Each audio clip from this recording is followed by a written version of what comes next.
Hello, my friends, and welcome to the Live Inspired podcast with John O'Leary. Andrew Oberle is today's guest. Andrew is living proof that even in the darkest times, there is always a way forward. Way back in 2012, Andrew's life changed fundamentally, massively in an instant when a chimpanzee attack left him fighting for survival. But that's just the beginning of his story. Today, during this episode, Andrew opens up about the passion that led him in the very first place to want to study chimpanzees, the brutal attack that nearly took his life, and then the long road to recovery, one that required over 28 surgeries and a world of support. More than just surviving, Andrew found a new purpose: helping other trauma survivors heal, using his own journey to inspire them on theirs. My friends, whether you are dealing with mighty challenges today in your own life, or you're struggling reading the headlines as others deal with difficulties in theirs, you're about to receive a simple reminder in this episode of the power of resilience, the promise of faith, and the truth that the best is yet to come. Andrew's story is one that you will not want to miss. I'm glad you're tuning in. So let me loop him into the conversation.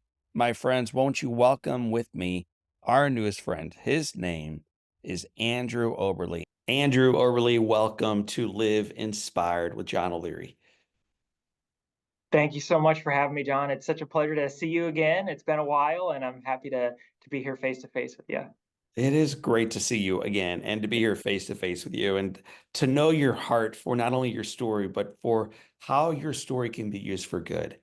And it's that you and I will unpack for our listeners and viewers today. But for the folks who don't know you, and there's many of them out there right now who don't yet know your story, if they were to meet you in a local grocery store and they said, Andrew, tell me about you, man. What do you do? How would you answer that?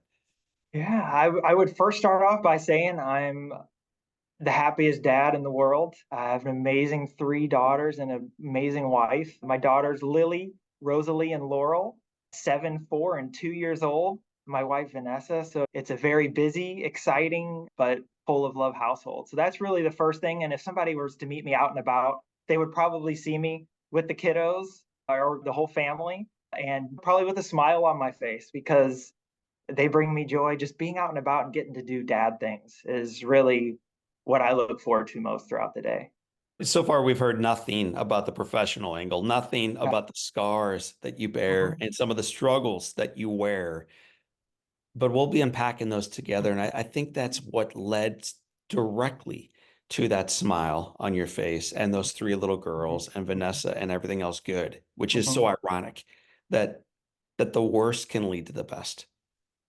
Yeah, I agree 100%. It's something working in especially in the trauma world with other trauma survivors is we don't always want to say that just to say, hey, have trauma and great things are going to come from it because that's a horrible outlook. That's a horrible piece of advice to give somebody. But in all the times with the trauma survivors I've met, I've always found these beautiful stories where something out of that trauma has come to something beautiful. I've seen pictures of your beautiful family as well, and all these survivors that I meet are just all these things. These things happen. These little miracles that just help keep moving people throughout their journeys, and that's the same thing that I experienced myself.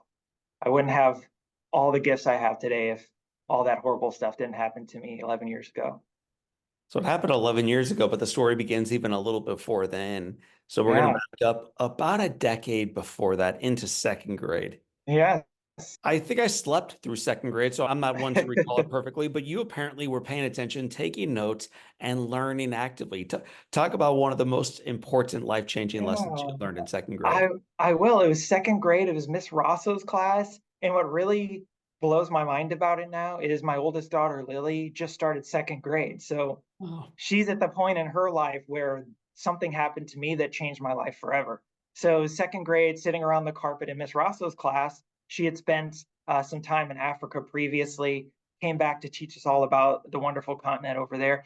But the thing that stuck with me was her telling of Jane Goodall and the work that Jane was doing with chimpanzees out in the wild. And something about hearing that story, seeing the pictures, just caught me. I had always loved animals. always been the kid that goes outside and digs around, looks for toads and turtles in the backyard. But something about those chimps got to me, and I went home and I told my mom that day that I wanted to work with chimps when I grew up. And that's really what I worked my whole life to get towards. I went to the zoo every chance I could get. I'd run straight to the chimps. Once I got into high school, I started volunteering at the St. Louis Zoo, born and raised in St. Louis. So very lucky to have an amazing zoo nearby. Once I was old enough, started working at the St. Louis Zoo. Then I went away to college and really had to figure out, okay, how do I turn my childhood passion into a real career doing what I want to do, working with chimps? So started finding programs where I could take anthropology courses, evolution courses, animal behavior courses, things like that to really teach me everything about chimps, teach me about their history, their behaviors, their how to take care of them in the wild and captivity, all that great information. And that turned into my undergraduate program at St. Mary's University in San Antonio. And then in my senior year of college, I was super lucky. I got to spend a semester in Honolulu at Chaminade University. And over there, I found the zoo and they had an internship in the chimpanzee division. And so I applied, got accepted. So I was there doing what I want to do. I was face to face with chimps, working with them, cleaning up, having them, spit water at me and throw their poop at me and be And loud so at me and make faces at, and it was just the greatest experience. for the folks who, some of my family members included, but for some of the folks who may not know what a chimp Hmm. is compared to an ape, which is compared to a monkey, which is compared to a Yeah. porcupine, tell us specifically, like, what is a chimp? Sure. So chimpanzees, Pantroglodytes, for all those science nerds out there, that's the Latin name. They are one of the four great apes, which includes orangutans, gorillas, and us humans. And chimpanzees, they live in Africa and are considered genetically and behaviorally to be the most genetically similar to humans. Roughly 98, 99% of their DNA and our DNA is similar. That's one of the things that really interested me about them, John, was just how human-like they were, the faces they made, the way they interacted with each other, the way they interacted with humans. Just looking into their eyes, just so much soul and the face. I mean, it's just it was like being with another, just not I don't want to say person, but another being that you could communicate with, that you could make So a I'm going to ask just connection some. with. The same kind of questions you probably asked in second grade Yeah. of Miss Goodall. I'm going to be asking you right now because I'm Yeah, really please. curious about this. Do they communicate to each other?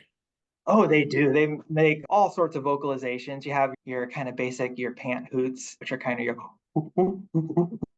kind of things like that. You'll hear that all the time. That's kind of more of a happier kind of laugh. And they'll get to some pretty loud screams as well, which you can hear if you go to the zoo Yeah. or look it up. But yeah, they communicate, they touch each other a lot. That's one of the ways, just like humans, they hug each other.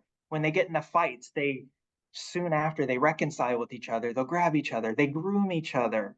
Their family units are so cohesive. They live in big multi-male, multi-female groups with lots of males, lots of females, lots of kiddos running around.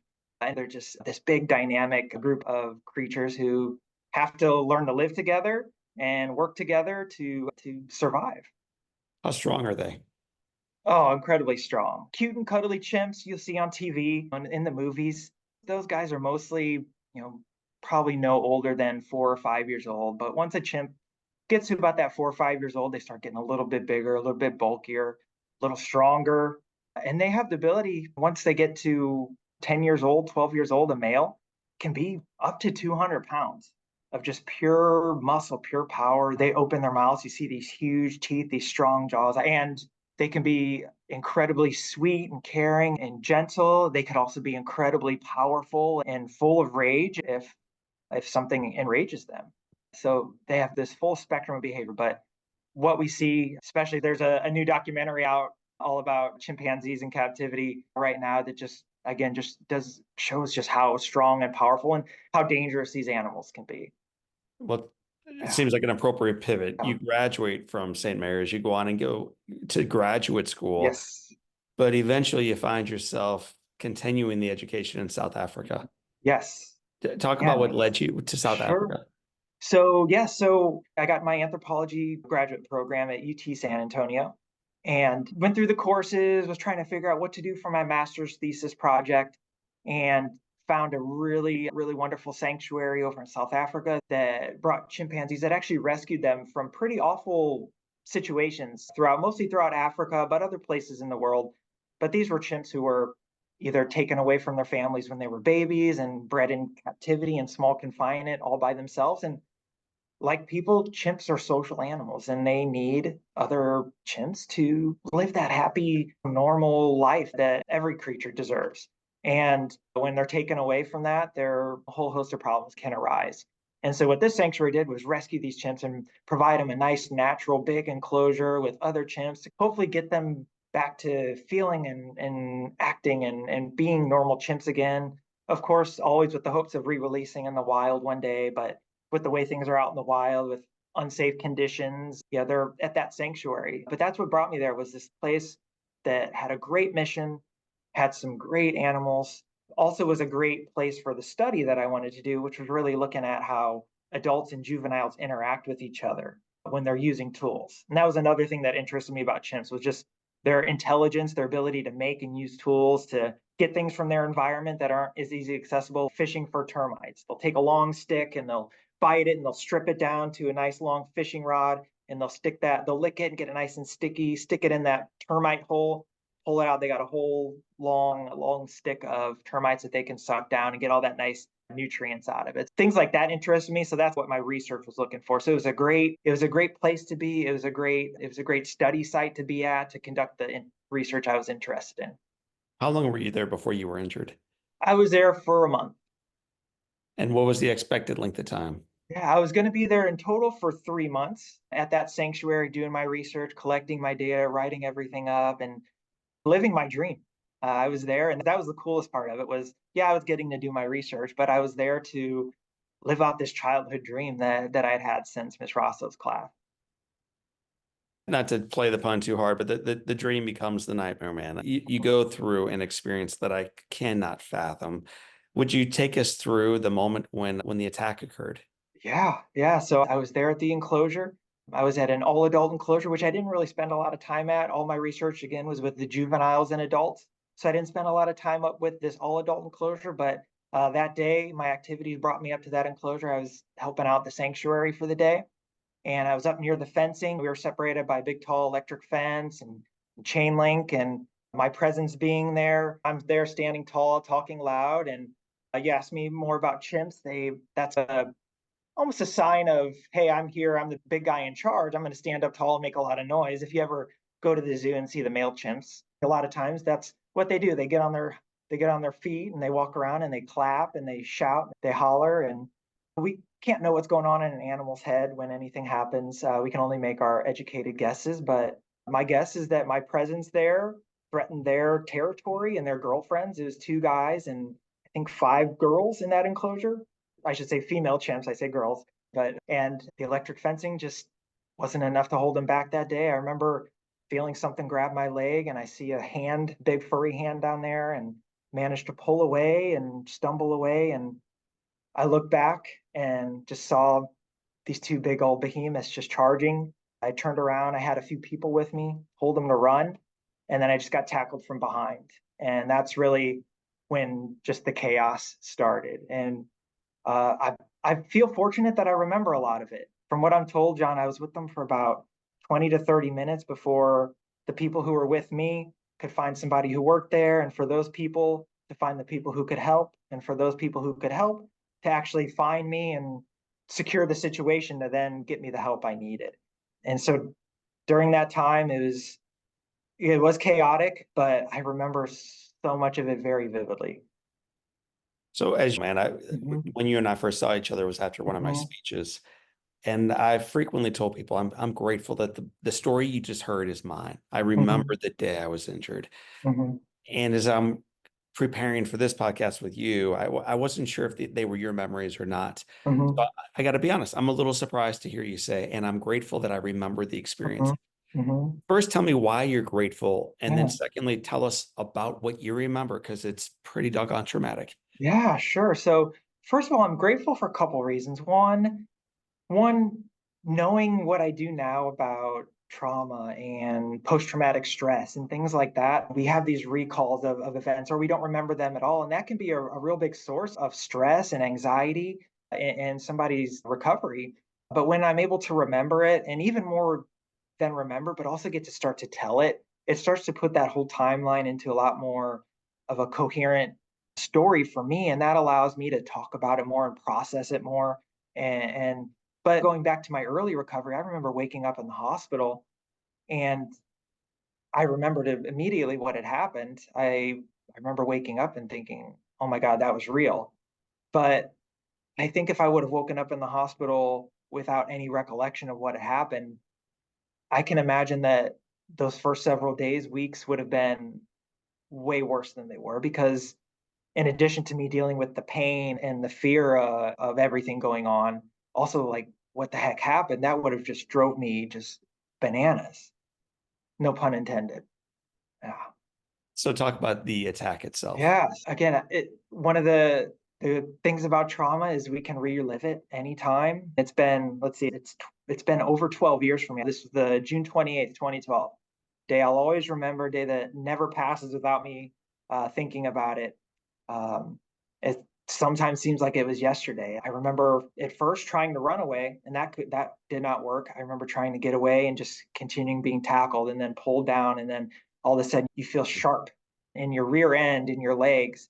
I remember at one point trying to reach down and grab a stick, and I picked it up and I swung it, and I remember one of the big guys just taking it away from me and just jumping at me. I remember at one point being held down on the ground, and I'm not sure which one was doing what, but being there and having my fists clenched. I think at that point I had already stopped fighting and was just really trying to protect myself, and having one of them pull my arm and just start to peel my fingers back kind of one by one.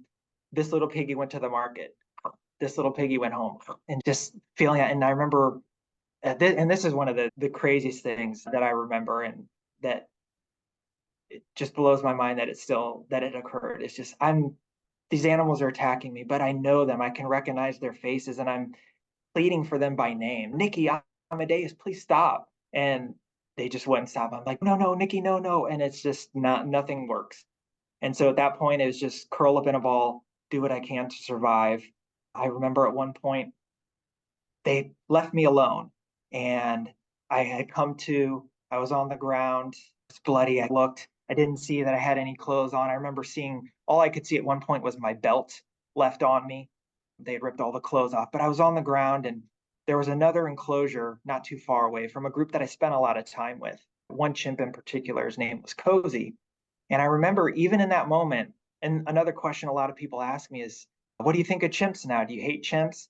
And I have to say, no, they're still my favorite animal. I still take the kids to see them. But even in that moment during the attack, I realized I was close enough to Cozy to maybe if I could get a little bit closer to where his enclosure is, this chimp that I would actually spend my breaks with and we'd make faces at, and I would just sit and watch. And I felt like he was my buddy. I felt maybe if I could just get close enough to where Cozy's enclosure is, he would do something to protect me. So even in that moment where two chimps are tearing me to pieces, literally, I still thought that maybe this other chimp is my buddy and could save me. So no hard feelings against chimps, but I remember getting there and I got on my elbows. I started trying to pull my way towards Cozy's enclosure, and I got a few feet, and then I just remember hearing, Mm. and then I got jumped again from behind, and the jumping and the beating and the biting started. And then I remember towards, that's when things start to get a little woozy, the blood loss, the shock, not being able to see because they had ripped a lot of my scalp, so my blood in my eyes. But I remember hearing a noise of a vehicle. I remember at one point being laid flat and lifted up and slid. And that's my memory of that. And that's me knowing now that was me being put in the back of an ambulance. I remember somebody asking me if I knew where I was. I said the name of the sanctuary, and then everything went black. You require 25 units of blood. Yes, from what I'm told, yes. You lost your nose. You said they Mhm, peeled back part of your scalp. You mhm, lost the vast majority of your fingers, big mhm, chunks of your feet, huge mhm, pieces of your leg and rear end, mhm, back, etc. mhm. Am I missing anything else?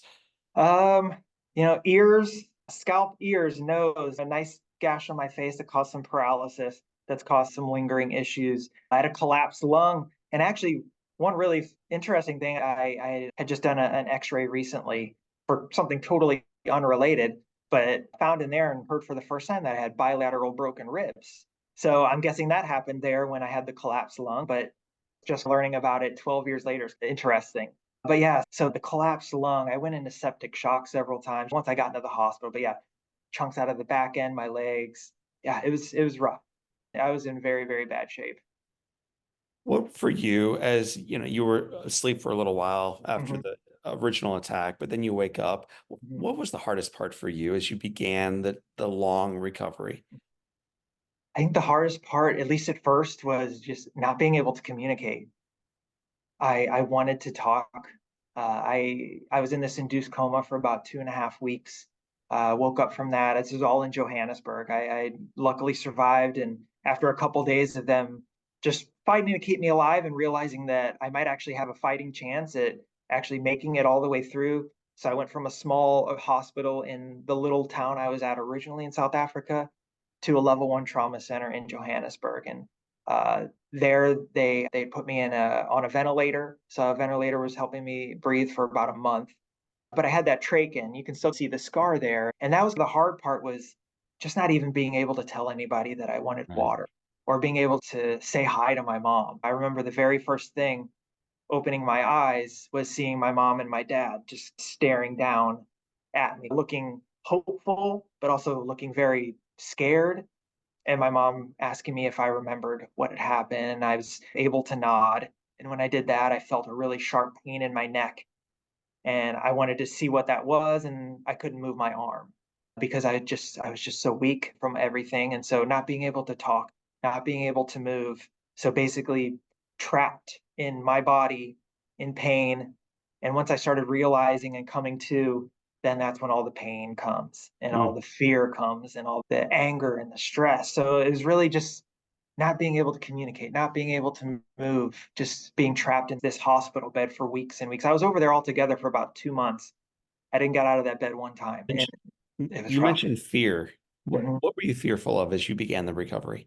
Yeah, fear that my pain would never go away. That was kind of the most immediate fear, the fear that lasted because I was starting to experience some pain relief through a lot of pretty gnarly, powerful medications. But the fear that really started to grasp hold was, uh, am I going to ever go home? I didn't know if I'd survive that hospitalization. I didn't know if I'd go home. I didn't know if I'd ever see my friends or my family again. Mm. I didn't. I had an amazing group of friends and an amazing dog back home that I needed to get back to, but I didn't know if that was a possibility. And that was kind of my biggest fear, at least initially. And then my fears grew as recovery grew, but that was the initial festering fear that went through my head basically 23 hours a day when I wasn't sleeping or going through surgeries or having to do something to make myself better. But I was in a room with no TV, no clock, a faucet that dripped a little bit. And so it was just me and my thoughts for most of the day. When was the first time you looked into a mirror? Hmm. I'd have to say, it was a long time, John. It was a long time. I would have to say, at least that I remember, probably about 3 months. Being back at St. Lucie University, I think I was able to get a mirror in front of me to start maybe brushing my teeth. But I tried not to look because my face was torn up. I had bandages over my head, over my nose, my ears, my face. It was, I didn't know who I was when I looked in that mirror, so I didn't really want to look again. But you did. And even when I you did. shut your eyes, you still see what you saw. Hmm. And as a young man, you're just a kid, man. Your whole life's in front of you, but now it seems like it's not. Hmm. So when you look in that mirror and then look away from that mirror, even though you lived, I'm just curious, like, what did you assume about your life and then your future? Hmm. That experience with the mirror and then looking down, I mean, even 12 years later, I'm reminded of it every second of the day when I'm typing because I look at my fingers when I type. And so I can't not see my hands without having a quick flashback to why my hands look like the way they do. So I'm constantly reminded of it. But really, the fear that really started to really grasp hold and lasted for a while was look at me, I'm damaged from head to toe, inside and outside. So many physical scars, so many emotional scars. Is anybody going to ever love me? Am I going to be alone the rest of my life? I know I have great friends, of course, and they'll never let me be alone. But when it comes to that partner, that family that I've always wanted to have, that was the thing that probably seemed the most out of reach for me after all this happened. Because who would want to be with this chimp attack survivor who's missing pieces and probably has some pretty deep psychological trauma as well. So that was my biggest fear, and I remember talking to my home health nurse Tony a lot about it when he would come over because he was the really the first guy that I was able to have close conversations with, and that's what we talked about was looking forward. But what was that? That was what's my life look like, and to me, at least for a long time, it seemed like it was going to be pretty lonely. We'll come back to reconstructive surgeries. I Yeah, think you had 28 or so, and yeah, the that's right. recovery at St. Louis University and the work you're doing for a moment. But since we're on this path of worthiness Mhm, and being able to look in the mirror and somehow love even the scars that you mhm, see and mhm, the missing pieces that are no longer there. mhm, mhm. Talk about Vanessa. When did you first meet her? Yeah, so that is a long story. But I wouldn't have met her if this didn't happen to me. So after this happened to me, for good and bad reasons, my story went viral all over the world. People were hearing what was going on. A lot of the people in my life, the very first time they heard about what had happened to me was because they saw it on the news, which I can imagine you're tuning in and all of a sudden you see your buddy on TV. But through that came a lot of really great outreach to me, great support, great motivation, great inspiration for me. People were sending me cards and letters telling me that I could do it, that I was strong enough, that they were praying for me, that I was going to get through it. And in the back of my head, at least at first, I'm like, no, that's not going to happen. Look at me. I'm in pain. I'm crying. I'm devastated. I'm never going to go home. I can't do this. But when you have people just supporting you, just day in, day out, and telling you that you can do it, it started to take hold with me and I started to believe it. And my friends and family were sending me pictures from back home of all the things they were doing for me. My friends were raising money for me, hosting benefit concerts, and sending me pictures of my dog and just making me feel like, you know what, I can pull through. And when I get home, things are going to be okay. And part of that outreach, I was also getting letters from strangers from all over the world. My mom would sit by my bedside in South Africa sometimes and read these to me. And we got some that were even in languages we didn't understand, which is just so cool. But she would hang them all by my bed so I could look past them and see. But one message I got was from Vanessa, who had heard my story on a primate sanctuary's website where I had done some volunteer work at a few years earlier. And I didn't find her message for years and years afterwards. It was about probably 3 years before she hit send and I hit open that our connection didn't happen. But when I saw it, I thought, I want to hear more about how my chimps are doing at that sanctuary. Because still, even at that point, I still loved chimps. I had no hard feelings and just wanted to learn a little bit. And we just started talking, and she had never actually ended up volunteering there, but we just kept chatting and we connected. And a few weeks later, we met and had a really great time together. Uh, I say first date, she doesn't, but it was a great time together. And as they say, the rest is history.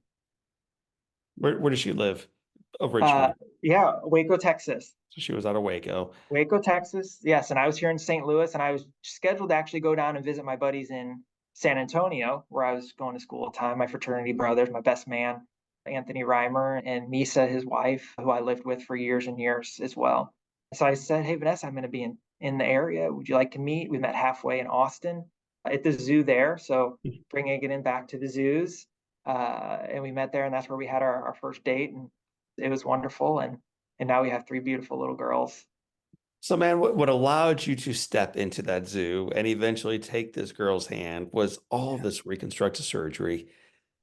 If I read right, it's yeah, you had 28 surgeries. yeah. I'm sitting at 28 right now. Yes. What kept you going during that season? Yeah, just seeing the progress physically, seeing the progress emotionally that I was having, I was feeling better. You mentioned you brought up the mirror earlier, the first time I looked in the mirror. I remember that. Not as vividly though as I remember the first time I was able to look in a mirror and smile. And that was after being out of the hospital.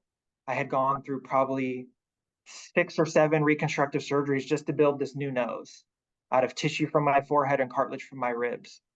And I remember once it was all done, Dr. Michael Bernstein, big shout out to him for helping me rebuild this nose and got it all shaved. And I did the laser hair removal, which is funny. I looked in the mirror and I saw the nose and I smiled. It's like I recognized that person in the mirror for the first time. Wow. And I thought maybe things can be different for me. And I was at that around that same time, I had just gotten into my first prosthetic. And so I was actually able to get up and start moving around and get out of the house a little bit. So these little pieces started to snowball together all at the same time that it really allowed me to get out there and feel more comfortable, go to the YMCA and start working out again. I was uninsured when I got hurt.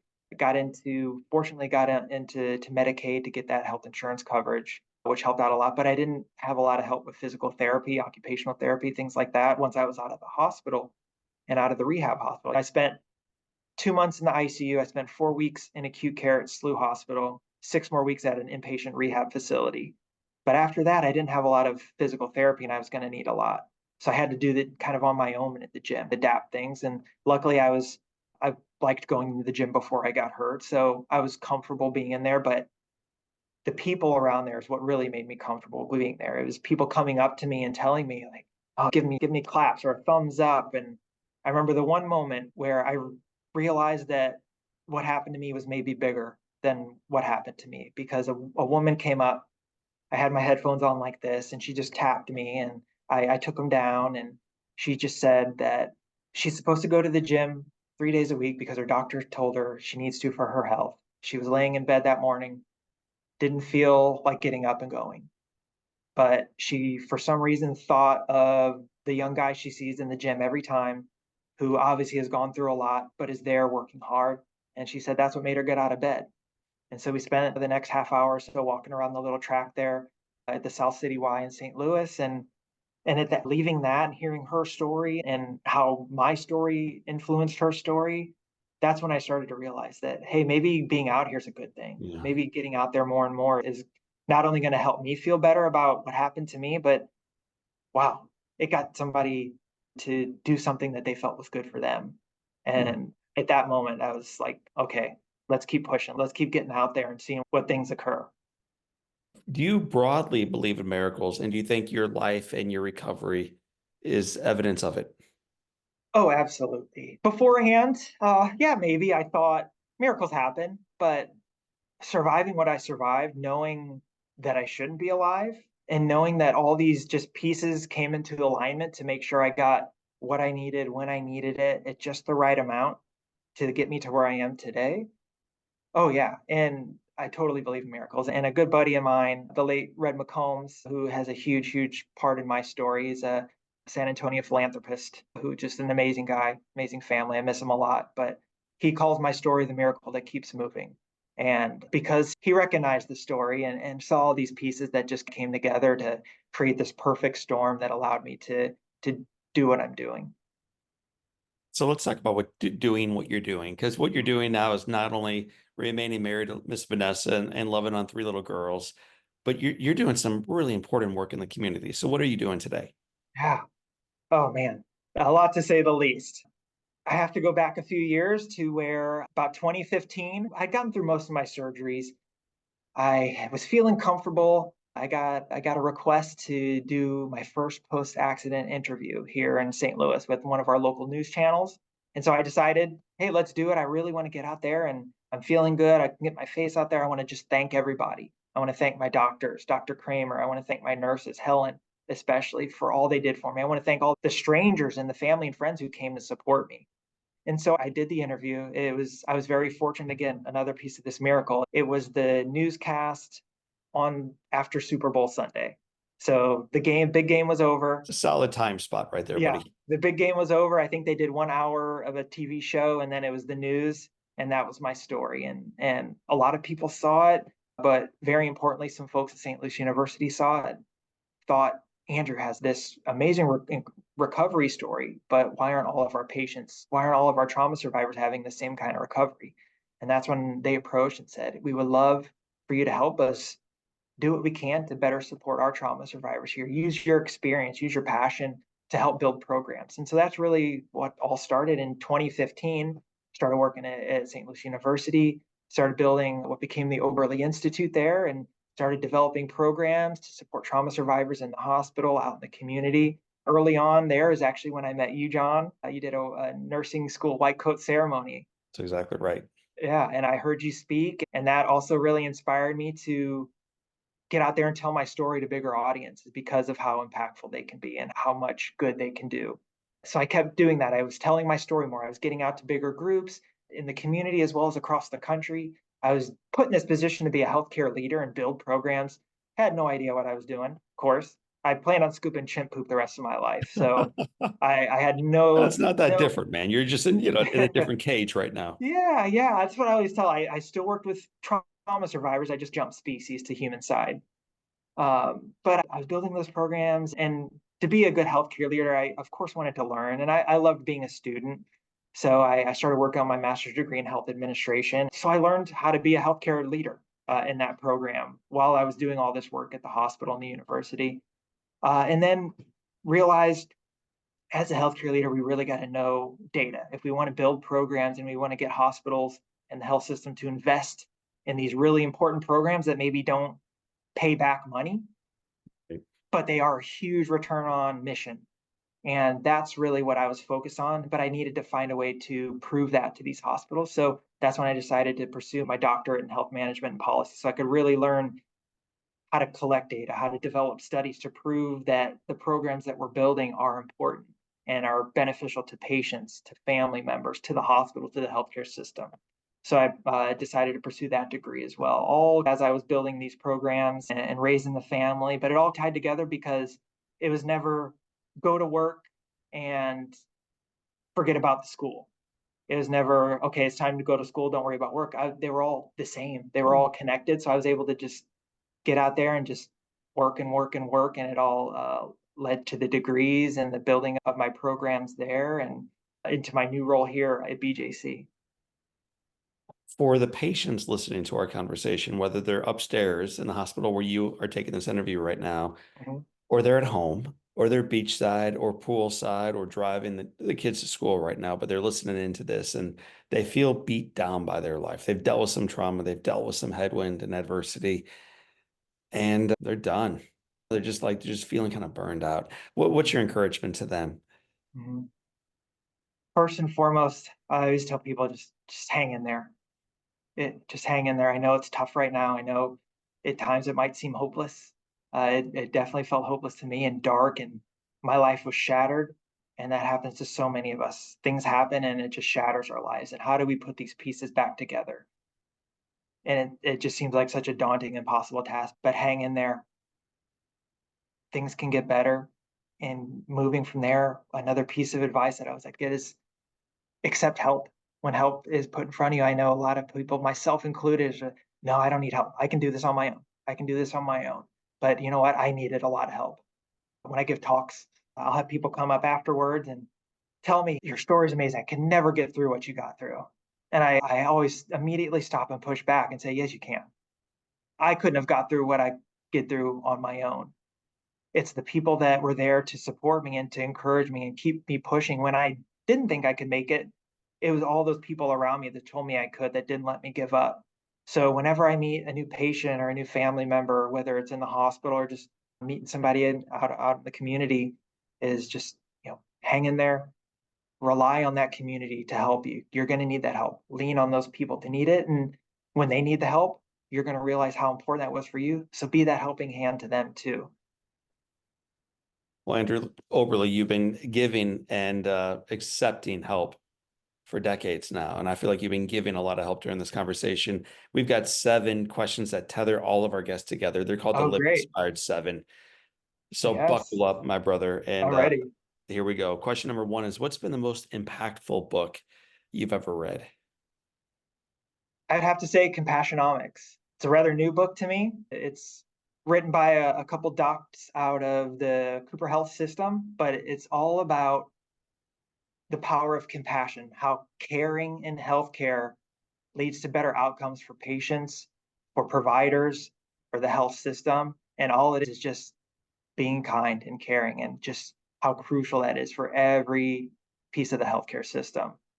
And it's just chock full of research that shows how important it is, anecdotal stories like ours that just show how important kind people are, compassionate people are to our recoveries, that we wouldn't be where we are without all that compassion in our lives being directed towards us. Mm. So the book's all about that. It was a big chunk that supported a lot of my doctoral dissertation that I just defended a couple months ago too. So it's a hugely important book. It really guides a lot of the work I do now. I'm at BJC Healthcare, specifically out of Barnes Jewish West County Hospital, and I do patient experience work. I'm the patient experience partner out here. So what that means is I work with our teams, both the frontline teams as well as the leadership. I work with our patients, I work with our families, community members to work together and come up with ideas and strategies and how we can just continue to make care better for everybody and enhance those experiences so everybody has everything that they possibly need to just focus on that crucial thing of healing. Mm. And compassionomics really guides a lot of that because if we can just insert compassion at every piece of that process that any patient goes through, it's going to help. It's going to just make everything better. Beautiful. What's one positive characteristic or one beautiful trait that you possessed as a little kid growing up in South St. Louis that you wish you exhibited as brilliantly today? Oh, I don't that's a tough one, John. I don't know how much I've changed since I was a little kid except for my height and my weight.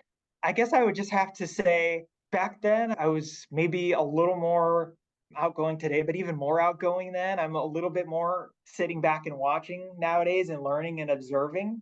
I think maybe some of that my anthropology training filled into me because I'm trying to be that observer, that person who just sits and watches. And that's something I also get to do here in my role. But so maybe that's it. Just not being the first person to get out there and talk and do all that, but I may be the second or third because I want to listen to hear what everybody's experiencing first before I get involved. If your home caught fire and all living things, your bride, your three little girls are out safely, your animals are out safely, you have an opportunity of running in and grabbing one item. What's the one thing you would race in and save? Oh, I would have to run in and I would have to save the family photo book. We have it all on our phones, but you never know. But we have these great family pictures as well as mixed in with drawings that the kids made throughout the years, some of their artwork, all the stuff that they've created for me, the coffee mugs and the Yes. colored tie and all that kind of stuff. That's the stuff that I know I can never get back. Everything else I could get back, all the papers, all the books, all the electronics. I can't get back that power tie that I wear every time I do a presentation that Lily made for me on my birthday in 2018. Things like that. If you could sit on a bench wearing that power tie and have a Mhm. long conversation with anyone living or deceased, who would you like to be next to? My grandpa. My grandpa Ed, my mom's dad, Ed, my grandpa Flint. He was the deacon at my church, but he has a huge important part of my story. I wear this necklace around my chest. It's the miraculous medal. I wear it because he wore it every day of his life. And when he passed away, my mom gave it to me. Mm, And when I got hurt, this was the only thing in my belt left on me. wow. And my grandpa, he protected me that day. That story is a lot longer, but he was there and I never got to really talk to him as an adult. And I would love to hear his advice on how to be a good dad. Miss the guy. Andrew, I do my recon, man. I have private investigators follow all of our guests for months leading up to these episodes, and I had not heard that story, man. Yeah. That's an amazing story. Yeah. Apparently, from what my mom tells me, what she heard from the paramedics is she asked about the necklace after she, of course, asked about me and how I was doing, but she asked about it and they said they recovered it. They said that the chain was broken, but the metal was still on me when they recovered me. And so she sat there with it, with the broken chain and everything. And we went and got it fixed as soon as we got back to the States. And I take it off for surgeries. I take it off sometimes when I go running so it doesn't like flop off and I end up losing it somehow. But other than that, it never leaves my body. Mm. What's the best advice grandpa or your mother or anyone else ever gave you? So the best advice you've ever received is, Ask for help. Asked for help. That was a mentor of mine. His name's John Economy, Dr. John Economy, Dr. Jack for short, and his wife, Dr. Jill. So I had a true life Dr. Jack and Jill helping mentor me through my early days as a healthcare leader. And he said the most important thing you can ask anybody you come into contact to as you work to build programs in the healthcare system or anywhere in life is ask people for help because in at the heart, people want to help, Yeah. especially when you're asking them because they're the experts in what they're doing. Just ask for help and they're going to help. And that's been so crucial for my success and the success of the programs that we've built is me just reaching out to people and say, hey, I'm trying to do this thing. Is there any way you could help me out? Is there anything you could teach me that can help me be better for our patients? What would you tell your 20-year-old self? So before the attack, before your life profoundly changed, as everything is blue water in front of you, clean sailing, man. What advice would you give yourself at age 20? There's very little I would change. People always ask, would if you could do it all over again, would you still work with chimps? I wouldn't change any of that because it would mean I wouldn't have the life I have today. But I guess I would say take a look at those, take a finance class, learn a little bit because those student loans start to build up. And when you really worry about building that family and worrying about that, you got to worry about that, the student loans and the finance. I wish that was a little bit easier. And so that what I would teach my 20-year-old self is, hey, be a little more responsible with your money, young guy. Save it up. And for our listeners, we've got some great interviews with Dave Ramsey, among many of his other radio show hosts. If you are trying to learn a little bit about finance, because absolutely, man, the fact that we don't just teach this Mhm. throughout school is it borders on malpractice. That we can launch children having no career, no idea at all how to manage their own checkbook. Wild.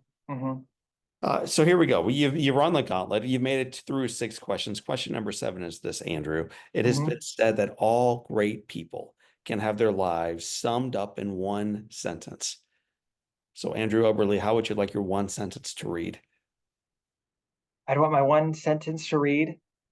Here's Andrew, father to Lily, Rosie, and Laurel, husband to Vanessa, who's just out there trying to make the world a better place. Survived chimp attack, should have died, and spent the rest of his life serving the one in front of him, loving his bride, raising those girls, and making the world a better place. Andrew, we appreciate you doing that. We appreciate you taking time to be with our community. And we thank you for being an awesome model that, in spite of the challenges, man, the foundation remains firm. Miracles still happen, and the best is yet to come. Yeah, that's true. Thank you so much, John, for all you do for all of us. You keep us living inspired and you give people like me an opportunity to get our message out there to a bigger audience. And I love that we get to do this kind of work together. We do it together. My friends, that is Andrew Oberle. My name is John O'Leary, and today is your day. What a gift. Live inspired.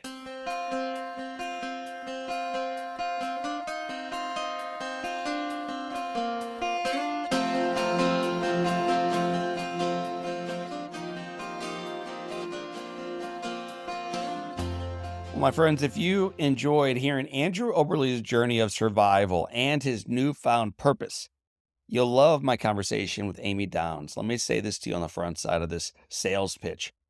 You're going to love the conversation with Amy Downs. I'm telling you.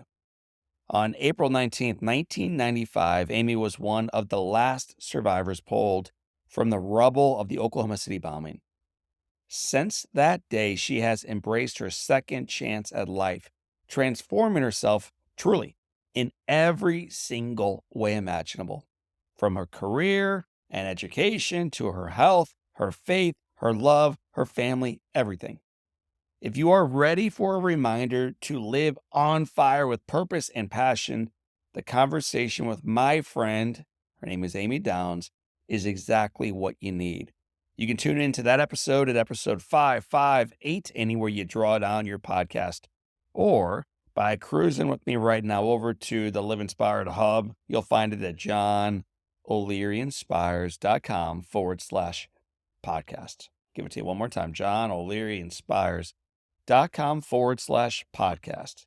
And we'll have a link in the show notes to Amy Downs' conversation at episode 558.